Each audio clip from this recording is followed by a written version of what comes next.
10th class. आज हम करेंगे क्लास 10th के मैथमेटिक्स के चैप्टर 15 प्रोबेबिलिटी की एक्सरसाइज 15.1 का क्वेश्चन नंबर 24। क्वेश्चन नंबर 24 में हमें क्या दिया हुआ है कि एक पासे को 2 बार फेंका जाता है। कितनी बार फेंका जाता है? 2 बार। देखो, आपने ये चीज जरूर नोट करनी है कि किसी पासे को या सिक्के को कितनी बार फेंका जाता है।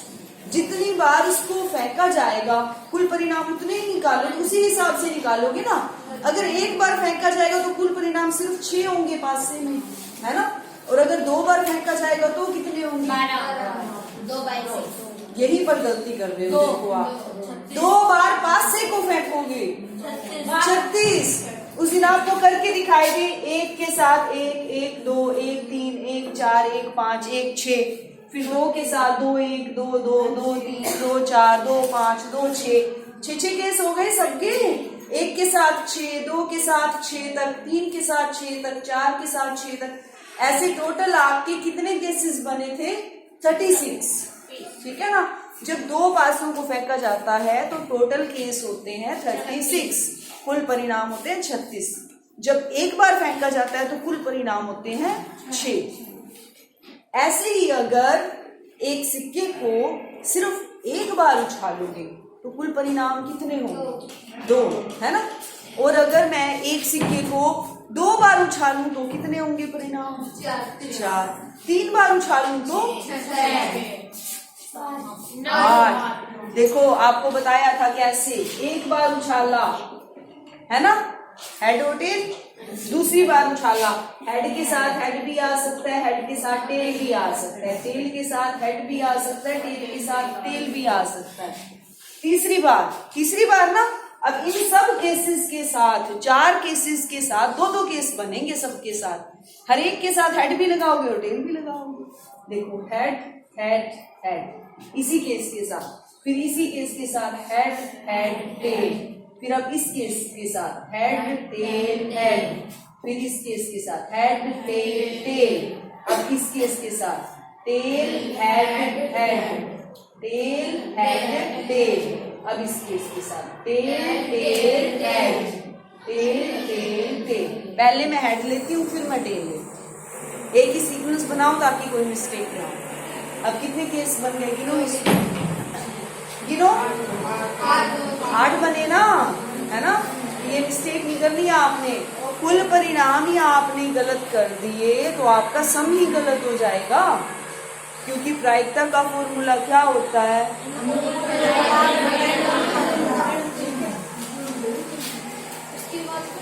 24 क्वेश्चन नंबर 24 क्वेश्चन में पासे को कितनी बार फेंका जाता है? 2 बार। पासे को 2 बार फेंकते हैं तो कुल परिणाम कितने होते हैं? 36। कुल परिणाम लिख दो आप, कितने? 36। ठीक है। अब फर्स्ट पार्ट है इसमें, 5 किसी भी बार में नहीं आएगा। देखो, अब ध्यान से समझो। पहले पासे को हमने एक बार फेंका, ठीक है, तो हमारे केसेस कितने होंगे? का अंडरस्टैंड।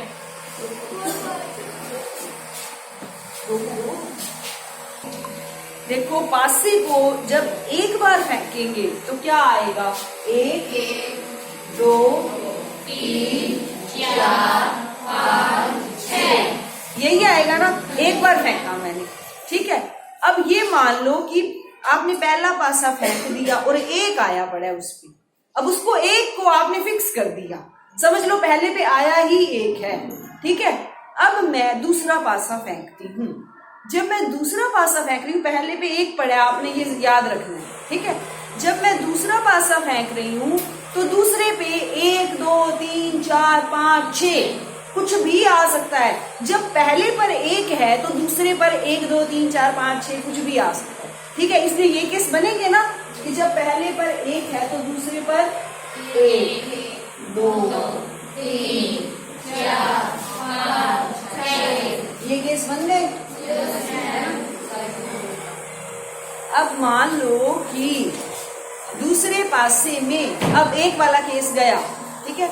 अब मान लो कि दूसरे में पासे, पहले पासे में 2 आया था, 1 वाले केस कर लिया हमने। अब मान लो पहले पासे में 2 आया, अब 2 को फिक्स कर लो, ठीक है, कि पहले पासे में क्या है 2। अब दूसरे पासे में 2 के साथ, पहले वाले 2 के साथ कुछ भी आ सकता है ना। 2 के साथ 1, 2, 3, 4, 5, 6। इसके बाद कोई केस नहीं बनेंगे।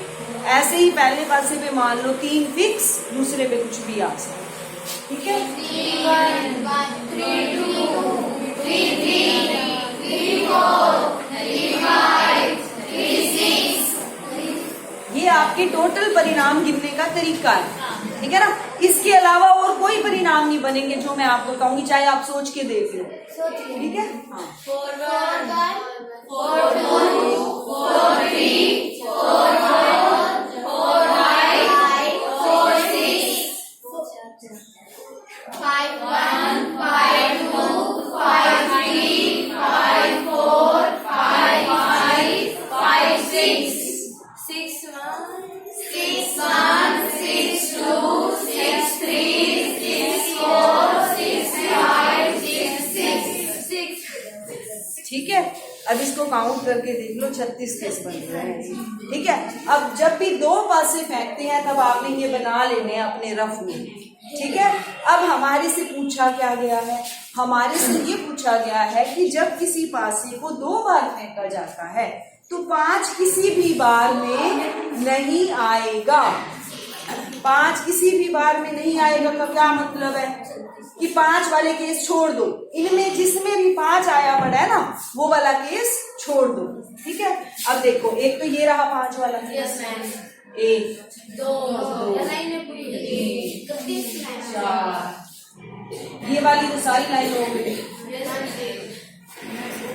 और अब इसके अलावा बताओ 5 कहीं और है?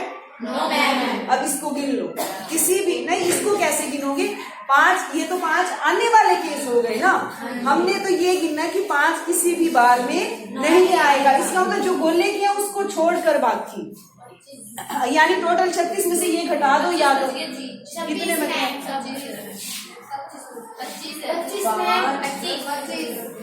किसी भी बार में नहीं आएगा। 5 किसी भी बार में नहीं आएगा। इसके परिणाम यानी अनुकूल परिणाम, यानी दैट इज, आई ई लिखते हैं ना, इसका मतलब होता है दैट इज का मतलब जो मैंने लिखा है इसका मतलब क्या, अनुकूल परिणाम।